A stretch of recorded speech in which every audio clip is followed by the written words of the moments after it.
I'm Chris Rinker, Rinker's Boat World. And I'm Jerry Rinker. The legend, Scary Jerry. My wife and I started Rinker's Boat World. I am part of the Rinker family that my dad started in 1945 Rinker Boat Company actually outside Noblesville, Indiana on the White River, out of our garage. And we have a 1953 Rinker race boat sitting over here that's made out of nothing but wood. The first time I ever raced, I was 7 years old playing on the bank on the river, and my dad had put this boat race on, and I was playing with my friends, and my brother came over and grabbed me by the ear, literally dragged me down the bank, pointed to this race boat. He says, "Jerry, you're gonna race that boat. You see that little girl over there? If she beats you, do not come back." Well, I did come back, and she did beat me. It was her third race, my first, so she was a professional, and I wasn't. And actually, that's where the Rinker Boat Company started. I actually got a basketball scholarship and a history teaching degree in California. I was a college phenom in California. At my college I went to, we had 750 students. And I think, being honest, probably 20 athletes on the campus. But anyway, I played basketball for 4 years over there in Costa Mesa, California. Got my coaching and teaching degree, and this was back in the early 70s.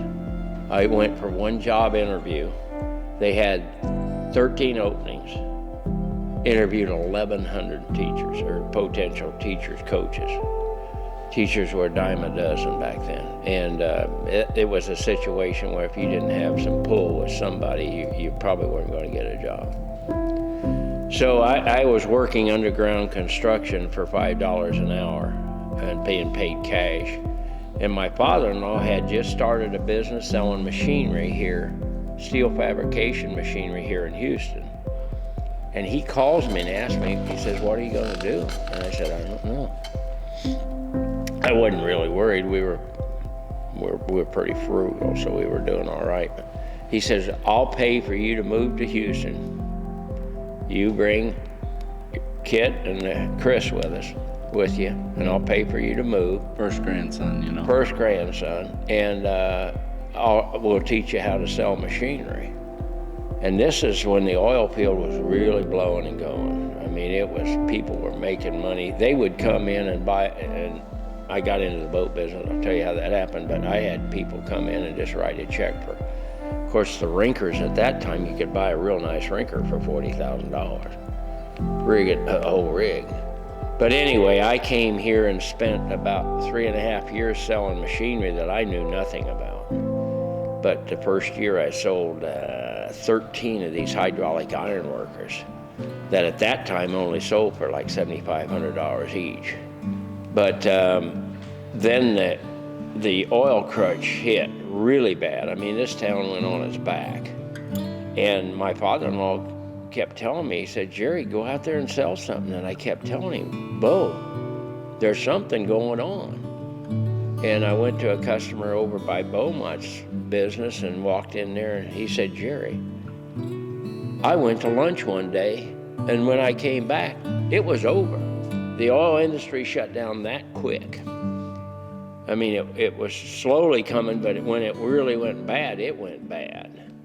So anyway, my father-in-law had to let me go. And again, Chris's mom and I are pretty frugal, and we had money in the bank, but my brother calls me and says, "What are you going to do?" I said, "I don't know."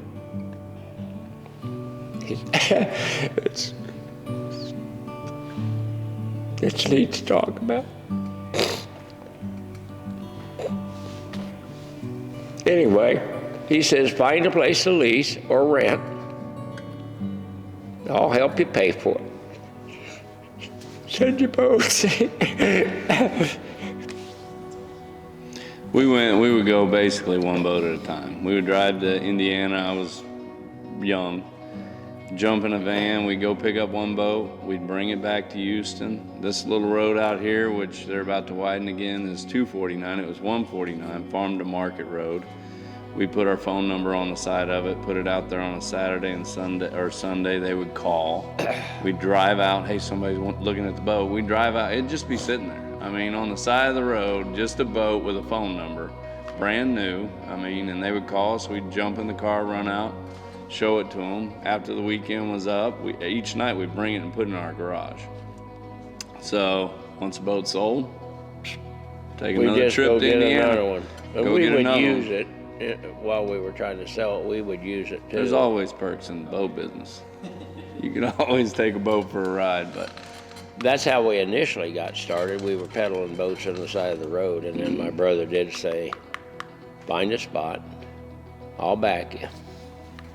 yeah. And then he didn't have semis then, but he had flatbed trucks that he could put one on the bed, one up on the rack, and tow one. And he ended up giving me one of those trucks, and I actually was hauling my own boats back and forth from Indiana. So that's how it pretty much started. My wife and I, and a part-time mechanic. And even when the times were so bad, we sold 40 boats that year. It was interesting, and I really think the only reason we were successful is, and I hate to brag on myself, but honesty. The people knew that if I told them the boat would do this, it would do that. Same with him. We've got a great reputation. We have customers that love us. And it's quite a treat to look back and see what went on. And it evolved into, he did parts, service. I turned wrenches in the back. I mean, when we first started, I mean, the boats would come in, they wouldn't have gauges, they wouldn't have a windshield on it, they wouldn't have a lower unit on it.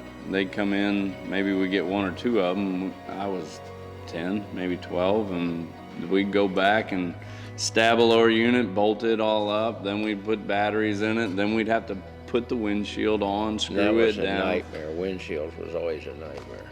Install gauges, the whole 9 yards. So, I mean, coming from what we did back then to basically it coming off a semi, you put a battery in it, throw a little gas in it, and it's ready to go is really, I mean, the evolution of what boating is, where it started and where it is now. From wood all the way up to, carbon fiber to everything else that's going on in it. It's been pretty cool to watch. I mean, the funny thing is I've never really felt like a salesman. I mean, boating to me is one of the best family tools there is. I mean, the thing, like he's saying, I can remember we'd say, you kids want to go roller skating, or you want to go to the bowling alley, or go to a movie.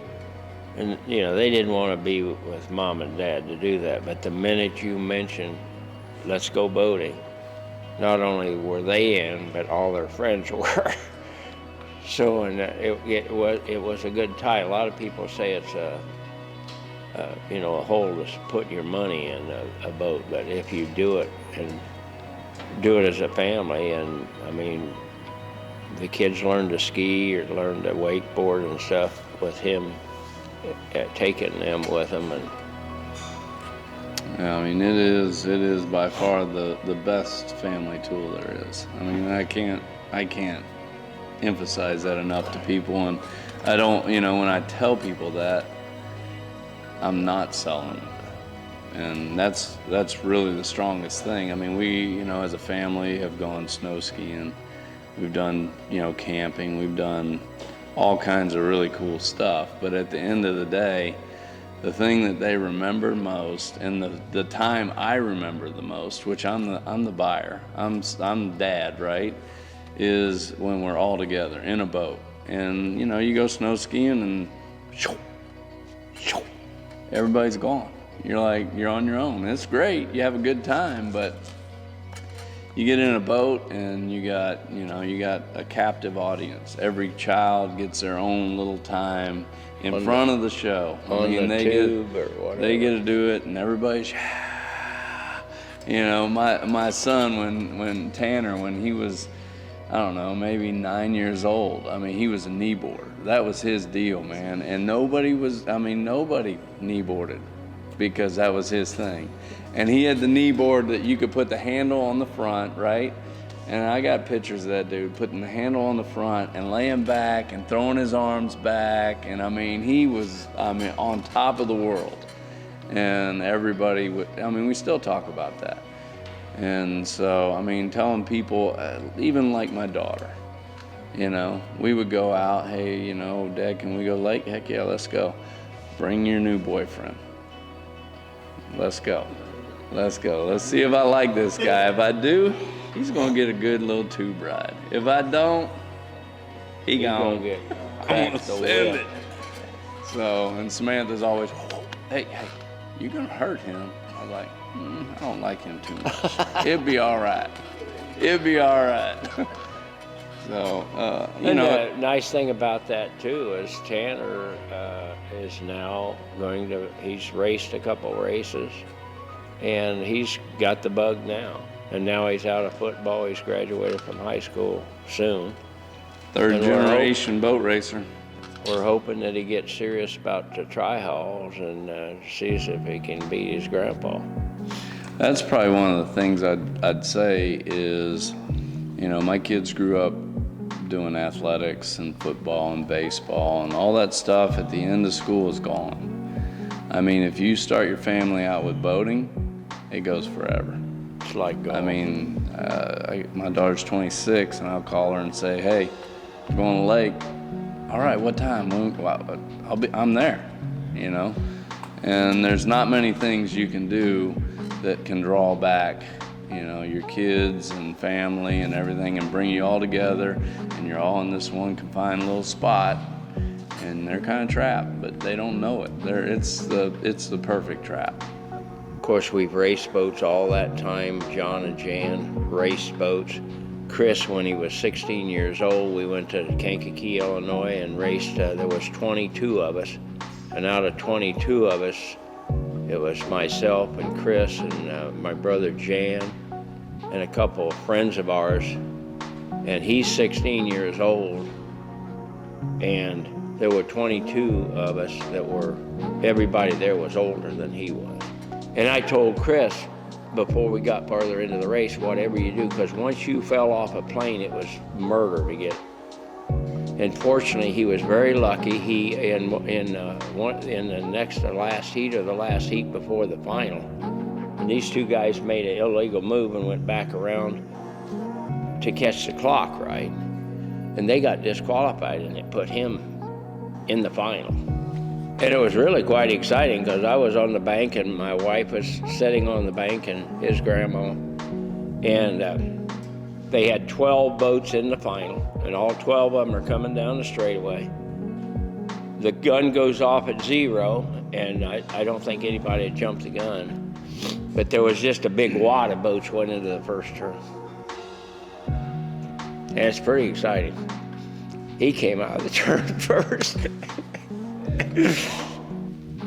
At the first boat race Chris ran in F1 is the one we're going to next weekend, Lakeland, Florida.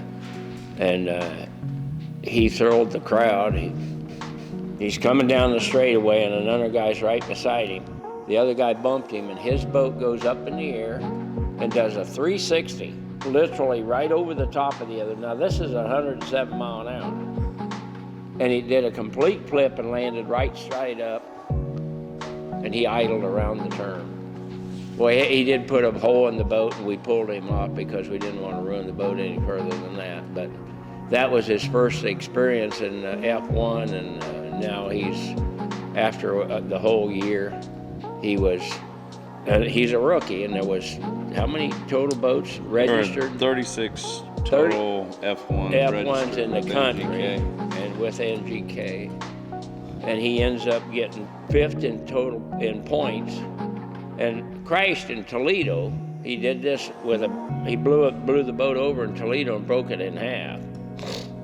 Broke the sponson smooth off of it, and now he's racing this second boat. It's a 1986 Kniff.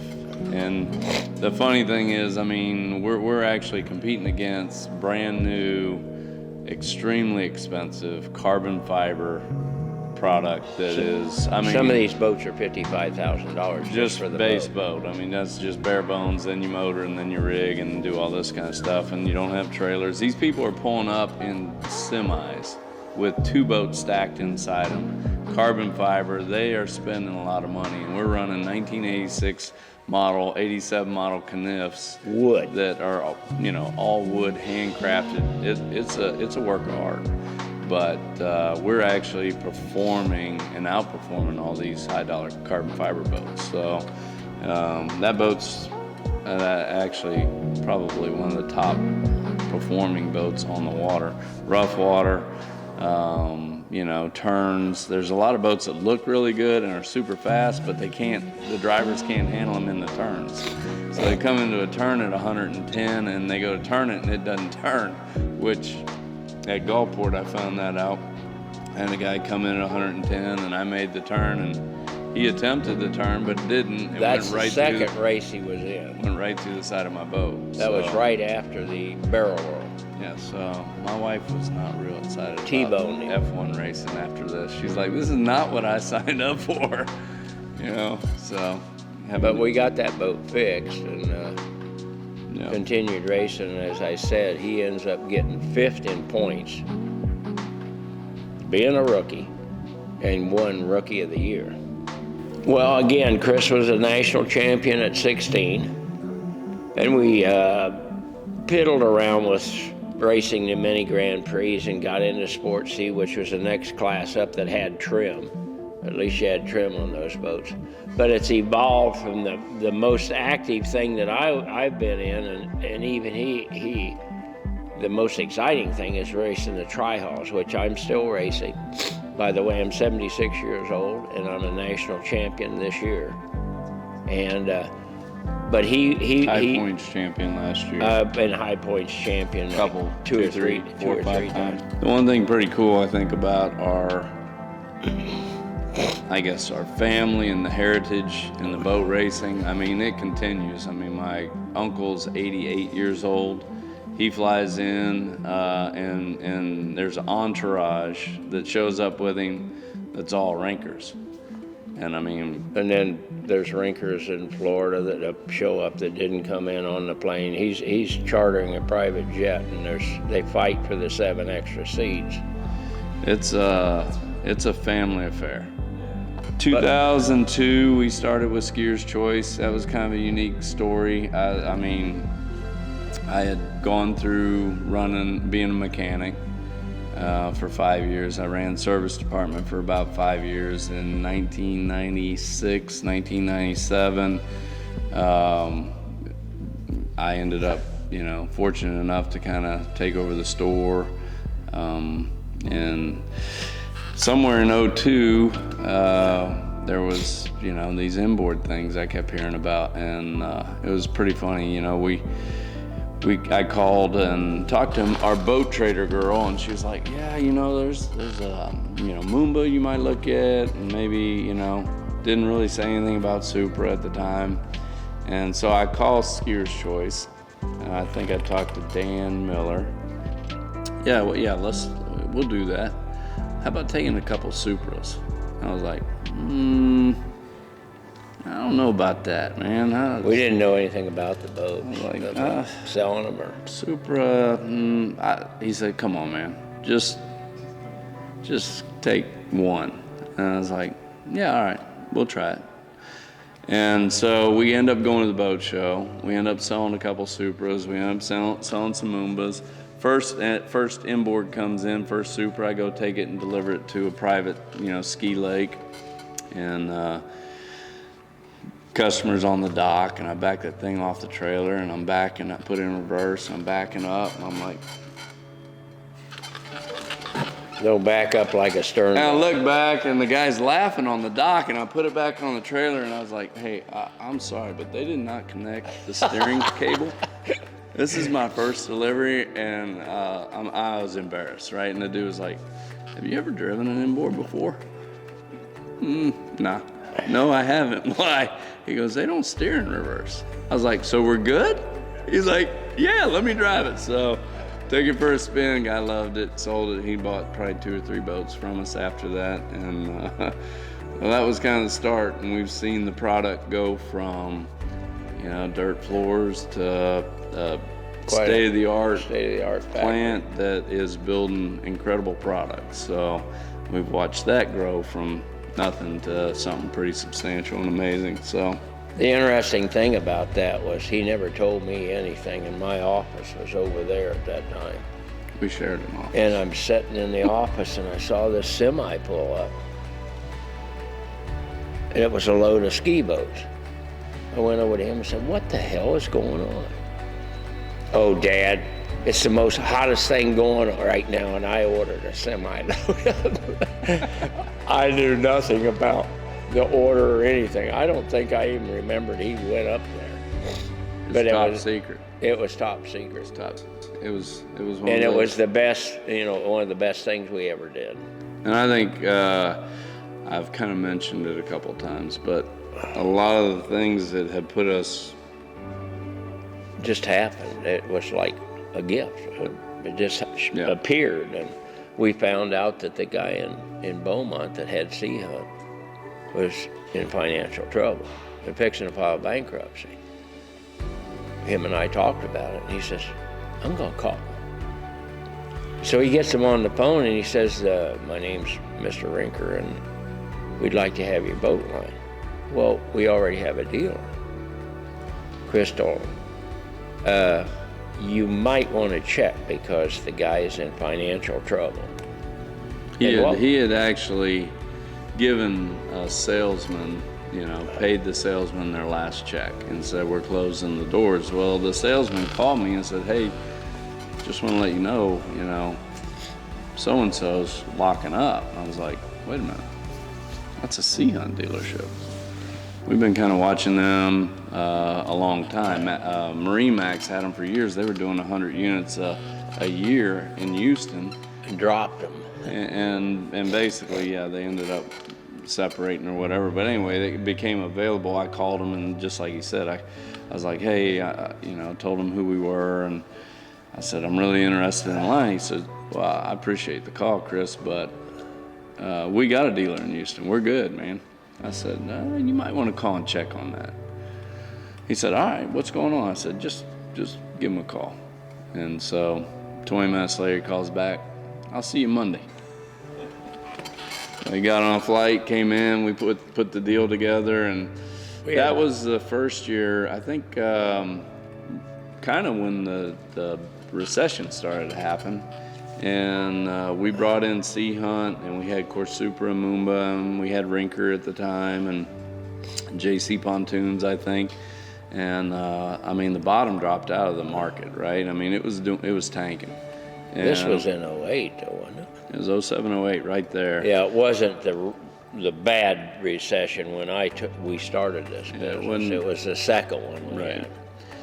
Anyway, they, we ended up going into the show and selling 20 Sea Hunts. Like that, in a 5-day, 10-day show, we sold 20 Sea Hunts and added a product to our portfolio that made that year, which was terrible for everybody else, one of our best years ever. So, again, handed a gift. Yeah, and that, a lot of it just happened. We were lucky things happened. His mother played a big role initially. She stuck it out with me for about 7 years, maybe. And she finally said, "You're so stupid. I've got to go somewhere else and work." And I begged her to take over. "You run this place and I'll just sell boats." She ended up going to work at Randall's grocery store. But that was really tough when she left, because she still missed organization, and he gets his smarts from her. With Lakeshore, I get a phone call from Gavin Hunt, who's like national sales manager for Cobalt, right? And At that time, and years prior to that, he worked for Rinker Boat Company. They hired him after my uncle sold, and they were trying to get Rinker Boat Company going, right? And so Gavin calls me. He's the big wig. He's actually, top-notch guy, and calls me from Neodesha, Kansas, and says, "Hey, Chris, you need to contact PD." And I was like, "What do I need to talk to PD about?" He's like, "Dude, I mean, you need to call him. He's serious about selling his dealership." And he goes, "I think you're his guy." And I was like, "All right. I mean, I'll give him a call. I mean, Cobalt's the brand, dude. I'm like, that's awesome." And so, anyway, I give PD a call, and somewhere in there, Gavin had told him about me, and PD's like, "Yeah, I forgot about Chris. I mean, that's actually a really good idea." So I end up, kind of getting interviewed or courted for about a year by PD about, buying the business. And he came in, he said, "Hey man, I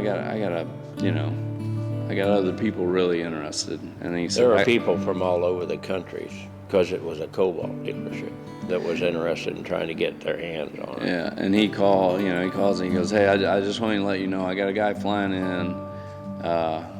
And somehow I found out he's coming in his private jet. He's coming in, and he's coming in to talk, but I really want to put this deal together with you." And I was like, look, PD, I don't have private jet money. I don't. And he said, "Hey, this isn't about money." His major deal was his customers. Yeah, it was about his employees. He had a tremendous it was reputation. about handing it over to the right person. I mean, he didn't have anybody that could inherit it, and he wanted to make sure his people were taken care of, his employees, his reputation, and the dealership. And so again, a great opportunity was put in front of us, and we were blessed to be able to take it. Yeah, and when you got Cobalt, that's, of course, there's some people chasing them now, but it's still the top of the top. It's a great brand. Great there's brand. nothing like it. Great company. Yeah. To do business with.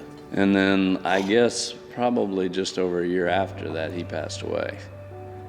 And after we bought it, after we had purchased it, about a year later, he got killed on a bicycle accident. Kind of the master plan, Some things happen like that, but anyway, it's been a great run. We continue to employ 98% of the people that were there. When we picked it up, they're all incredible people. He did an amazing job creating a pretty unique business. I'd call it a boutique store. They run, he created a pretty lean system and well-oiled machine. His service was done elsewhere, and there were some pretty unique things that Cobalt said no other dealership in the country has done like that. And somewhere along the line, we're at a boat show, I don't know, 8 years ago, maybe 7, 8 years ago, and this kid from up north shows up, and he's sitting in a boat and wearing a Moomba shirt, Guy working for us by the name of Trey Tiller walks up to him, "Hey man, you need some help? You looking to buy a boat?" "No, we just moved to Houston, and my wife's got a job here in the oil industry, and I just thought I'd come to the boat show. I worked at a dealership up in Winnipesaukee. I worked at a dealership in Winnipesaukee that has a Moomba super dealership," and I was like, sorry. Trey was like, "Oh wow, man, you need to talk. You need to talk to Samantha, or you need to talk to Chris." Well, he went and told Samantha, "Hey, that guy over there, you need to go talk to him, get his number or whatever." So Samantha goes and gets his number and says, Are you interested in working, or helping us at the show?" He's like, "Yeah, I mean, maybe, I don't, He wasn't really interested in getting back in the boat business, I don't think, but I think he had the niche, he had the bug, and, loved boating, but wasn't really sure what was going on there. So anyway, I think I texted him that night and was like, "Hey man, you interested in helping us at the show?" And he's like, "Well, yeah." I was like, "All right, bring some khakis. I'll see you tomorrow at 8 a.m. So from that, you know, it's been a great run. You know, Jim's become, you know, our absolute right hand. Yeah, I was going to say, Jim. How long's Jim been here? I don't know. How long, Jimmer? 8?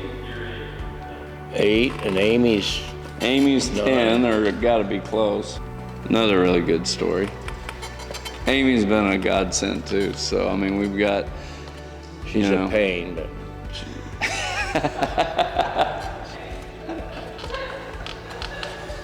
Yeah, we've been blessed with incredible employees for sure. And I don't know. I think we're pretty, you know, pretty blessed. And our employees like working here. Most of them, we went through some employees, but like Mike's been here 12 years, 14 years. Our fiberglass guy's been here 14 years, and we have good people, and they're good with our customers. That's the trick. And I think the secret to our business is being sincere about wanting their business, and he's the best at taking care of them if they got issues. I was never good at that. And he's the best at running this place. I could sell boats. I had not a clue about checking the books or seeing if we were making money or anything like that. But he just, back when he took over, I just told him, I said, you take over and run it now. I just stepped to the side, and it's been that way ever since, and there's not been any conflict. I don't think I've raised my voice to him more than 3 times his whole life. But he's taken this place, and since he's had it, we've doubled our business. We started with a great product. The Rinker boats were very well built, very reasonably priced. And we were talking the other day, I can't remember ever having a Rinker blow the bottom out of it. And you know, we saw some really bad boats over the years that came in to be serviced. And a lot of the way we act is the way Rinker was. My niece Lori ran the plant, and man, all the dealers loved him. They loved being a Rinker dealer because they shot straight with them. And if something was bad, they'd get it fixed. Yep. And that's pretty much what we do here. I mean, we'll go get a customer's boat anytime we have to help pacify them.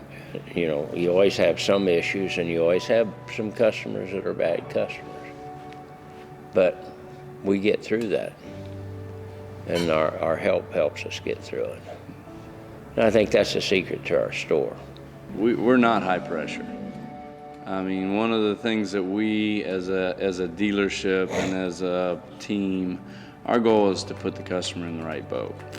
And if you do that, you have a customer for life. If you're high pressure and you put somebody in a boat that they really don't need to be in, or is the wrong boat, you're gonna have a lot of problems. As an owner, as a guy that's here day in and day out, as a guy that's, you know, cares about his employees at behind the counter, GM, salespeople, we don't want people that are upset or feel like they got bamboozled. We want them to be in what they need to be in and happy, and then they come back and continue to buy from us. And we'll, you know, the old saying is sales sells the first, service sells the rest. Well, that's really kind of our motto. We want to put them in the right product, and we want them to be happy with the product and come back and bring their kids back and have them buy. We've had, you know, second generations buy from us multiple times. That's not super uncommon. So relationships are everything in the boat business. Well, and I think Amy and Jim and past salespeople that have worked for us got to get that same feeling. We're not going to lean on them, and you got to buy it right now. And I think all of their customers are really happy with the way they've been handled. Get compliments all the time about Amy and Jim, how they just very professional, but still not pushy. Very knowledgeable, and walk them through the process and get them to the boat that's the right boat for them. I mean, we get that over and over from Amy, Jim, Will. I mean, all our people at Conroe. It's really the right way to do business. And if it was any other way, we probably wouldn't be in business.